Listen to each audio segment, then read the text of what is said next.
when Greg built a modest wooden bridge. Over Whisper Creek he intended it as a quiet invitation to the creatures of the forest, a simple rustic passageway, blending seamlessly with its surroundings. He had no idea this humble structure would change his life.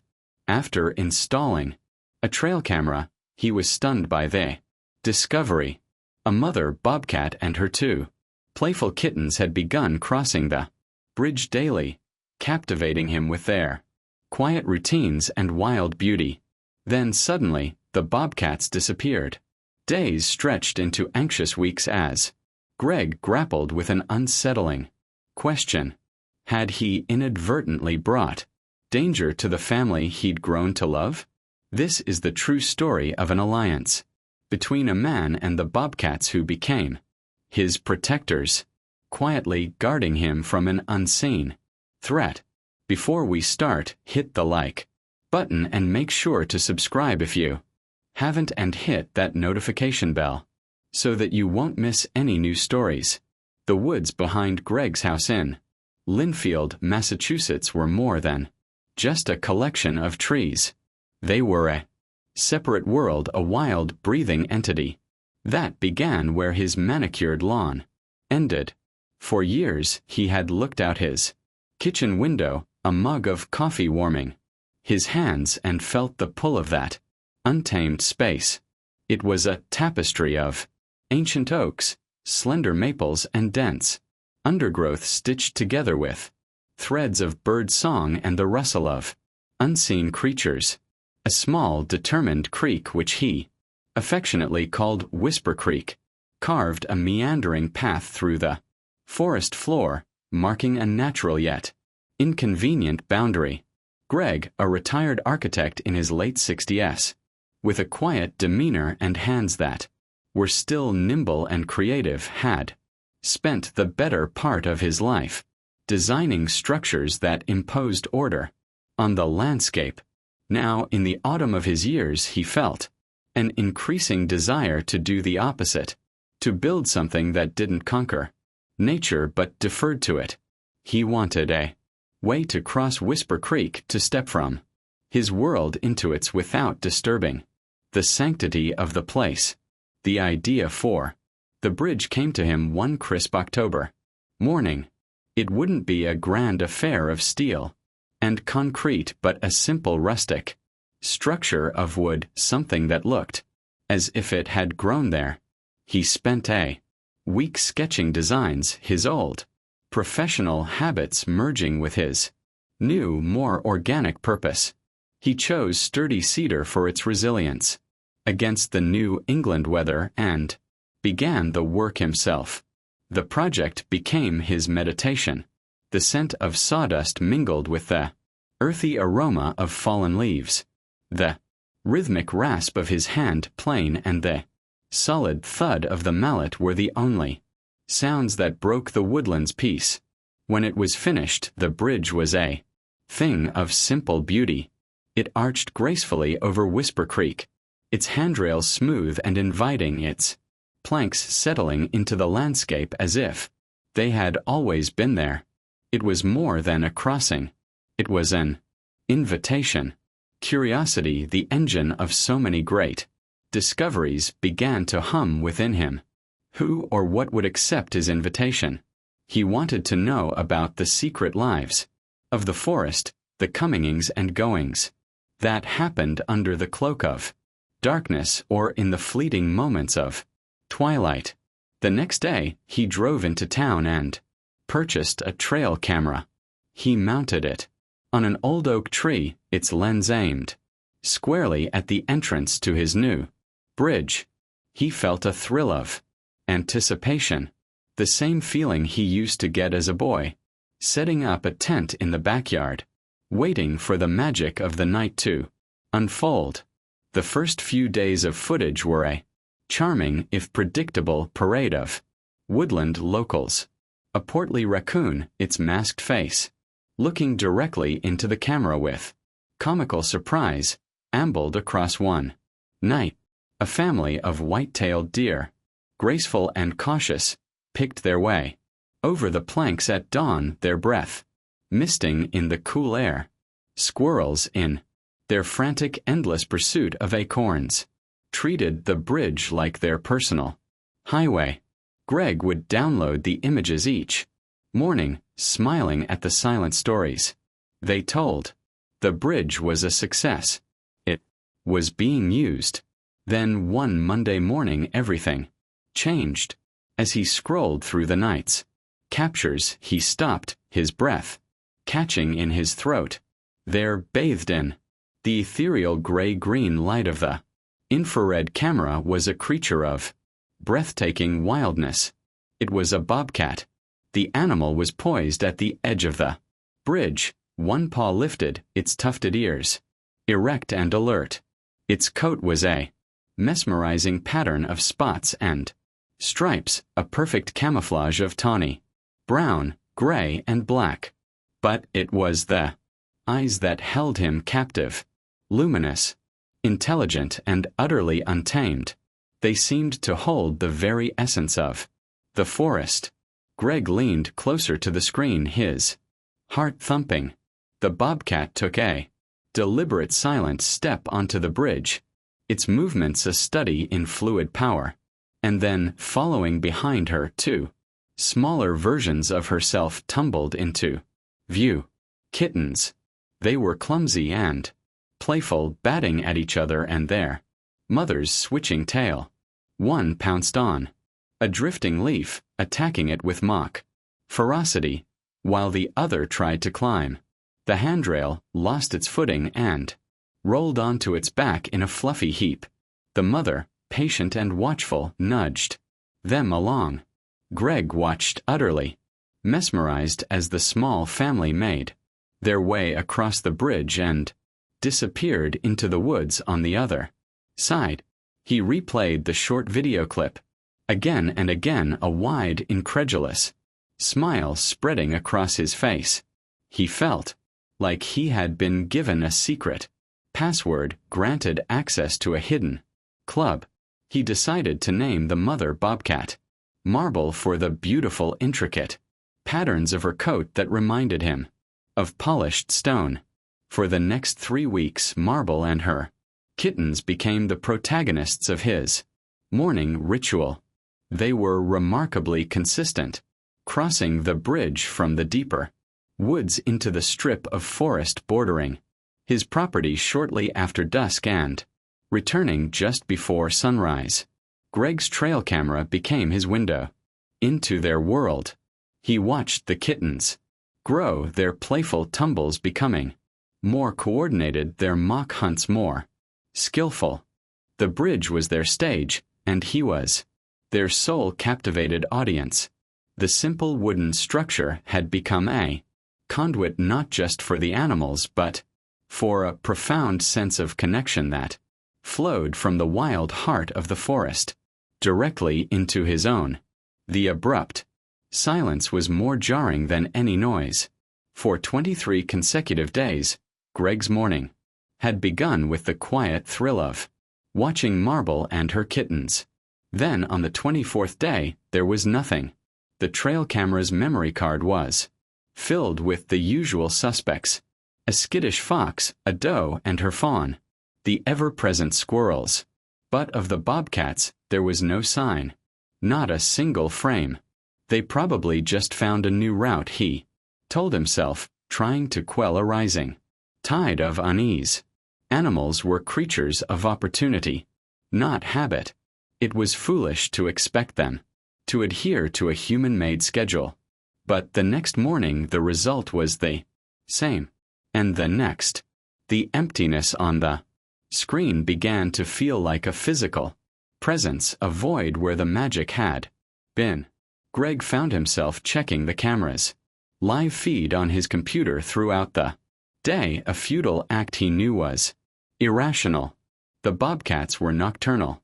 Still he watched the empty bridge, the sun-dappled leaves, the silent creek, hoping for a flicker of movement, a ghost of tawny fur. By the 5th day, his casual concern had curdled into a heavy, persistent anxiety. The woods, once a source of peace, now seemed to hold a worrying secret. He rewatched the old footage, poring over the images of Marble and her kittens as if searching for a clue he might have missed.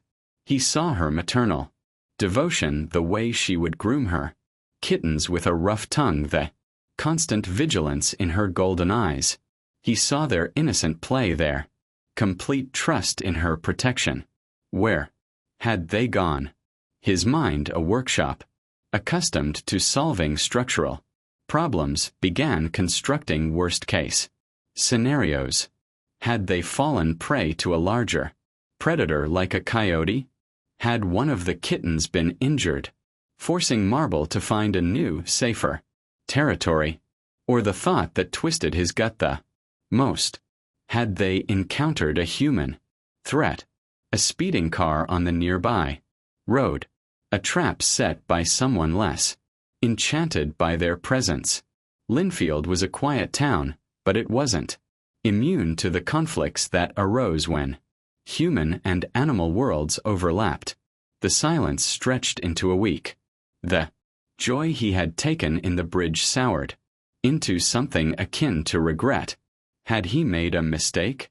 Had his well-intentioned project inadvertently exposed this beautiful family to danger? The bridge, which had felt like a handshake with the wild, now seemed like a betrayal. He walked out to it, the wood cool and solid beneath his hands. He looked across Whisper Creek into the dense woods as if he could will them to appear. But the forest remained silent, impassive, keeping its secrets locked away. Sleep became fitful. He'd wake in the dead of night, the image of Marble's luminous eyes burned into his mind, and pad to the kitchen window staring out at the dark, impenetrable wall of trees.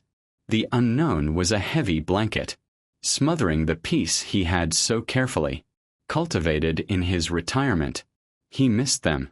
He missed the simple, profound knowledge that they were out there living their wild lives, and that he was privileged enough to witness a small part of it. The absence of the bobcats had left a hole not just in his daily routine but in his heart. On the 10th day of their absence, Greg couldn't stand it any longer. The passive waiting was gnawing at him. He had to do something, even if it was just to confirm his fears. He pulled on a pair of sturdy boots, a canvas jacket, and decided to venture out, not into the deep woods across the creek, but into the thick, tangled strip of wilderness at the edge of his own property. It was a long shot, but it was the last place he had seen them head each morning on the camera. He had to know. With a heavy heart and a faint, desperate flicker of hope, he stepped off his manicured lawn and into the untamed world that began just a few feet from his back door.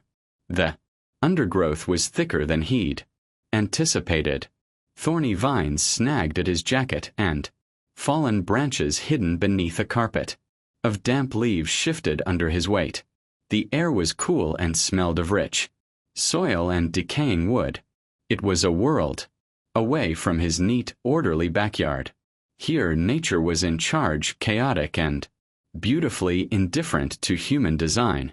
Greg moved slowly, methodically, his eyes scanning the ground for any sign of passage. A paw print in a patch of mud, a strand of fur caught on a branch. He felt like an intruder, his crunching footsteps a clumsy intrusion into the quiet symphony of the woods. He pushed aside a curtain of low-hanging pine boughs and stopped.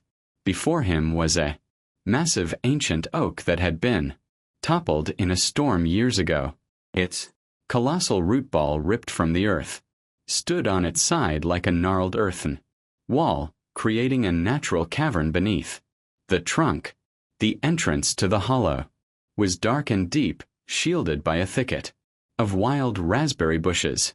It was the kind of place that screamed shelter. His heart began to beat a little faster. He took a cautious step closer, his senses on high alert. He remembered reading that a mother bobcat would move her den several times to protect her kittens from predators and parasites. Could it be? He didn't dare get too close, knowing that disturbing a den would be the worst thing he could do. Instead, he circled around, keeping a respectful distance, looking for any confirming evidence. And then he saw it. A small downy feather, likely from a blue jay, lay near the entrance, and next to it, almost invisible against the dirt, was a single perfect paw print, no bigger than a silver dollar. A kitten's print.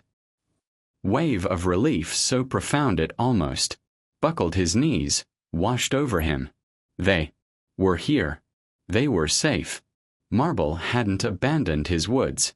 She had moved deeper in, choosing his property, his sanctuary, as the place to raise her young.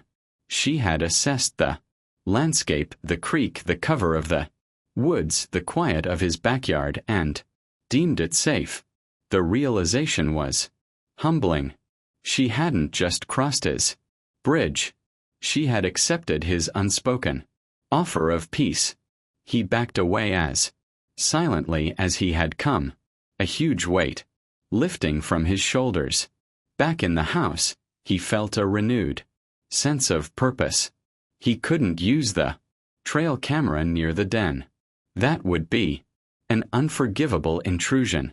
But he could monitor from a distance. He repositioned the camera, aiming it not at the bridge but at the wider expanse of his backyard that bordered the woods. He zoomed it in as far as it would go, hoping to catch a glimpse of them from afar. His patience was rewarded a few days later.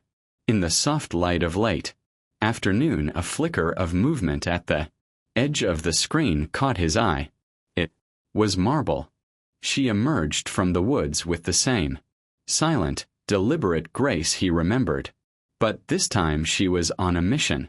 Her body was low to the ground, her gaze fixed, a portrait of lethal focus. She stalked through the tall grass at the very edge of his lawn, each step placed with surgical precision. Greg watched, holding his breath as she froze, her body coiling like a spring. Then, in a blur of tawny fur, she pounced. It was over in an instant. She rose with a small gray creature dangling from her mouth. From the long hairless tail, Greg recognized it immediately. A white-footed mouse.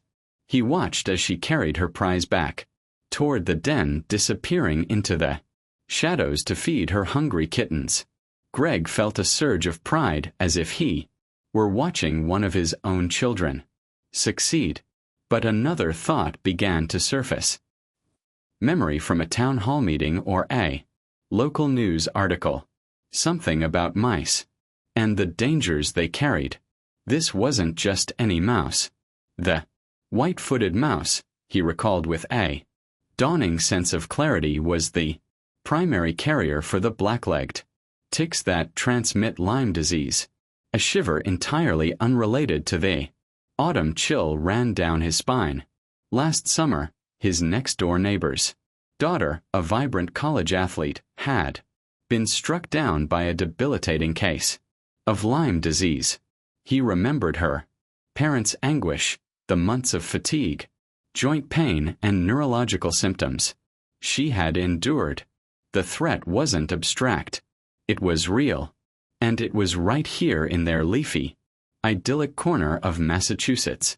He had always been careful, of course. He did tick checks after gardening and tucked his pants into his socks when he ventured near the woods. But the sheer number of mice he'd seen scurrying around his shed and stone walls now seemed ominous.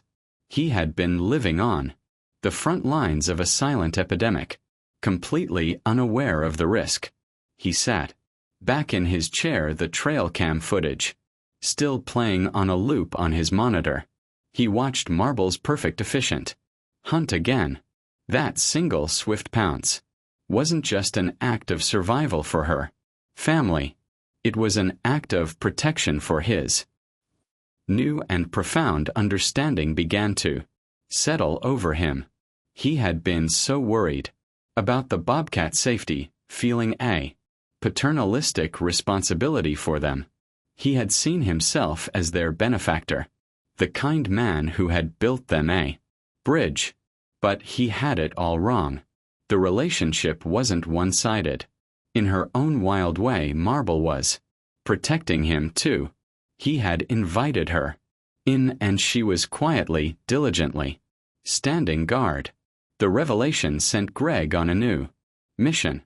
He spent the next morning not watching his camera but on his computer, diving into a rabbit hole of ecological research.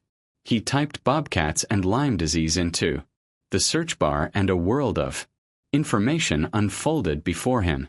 He learned about the intricate web of predator-prey relationships and how their balance or imbalance directly affected human health. He read about a phenomenon called the dilution effect. The science was fascinating.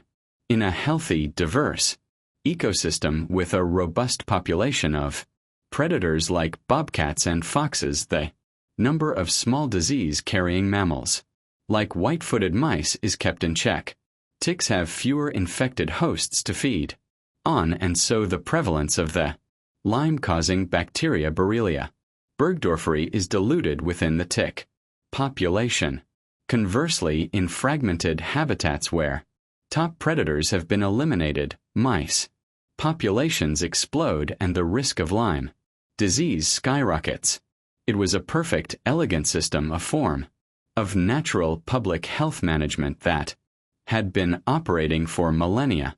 And he, Greg, was now living in the middle of a case study. Wanting to confirm what he was reading, he looked up the number for Linfield Animal Control. A friendly, knowledgeable officer named Dave answered the phone. Greg explained his situation, his voice filled with a newfound excitement. The bridge, the trail camera, the disappearance, the discovery of the den, and finally the video of Marble hunting the mouse. "Well, I'll be," Dave said, a warm chuckle in his voice.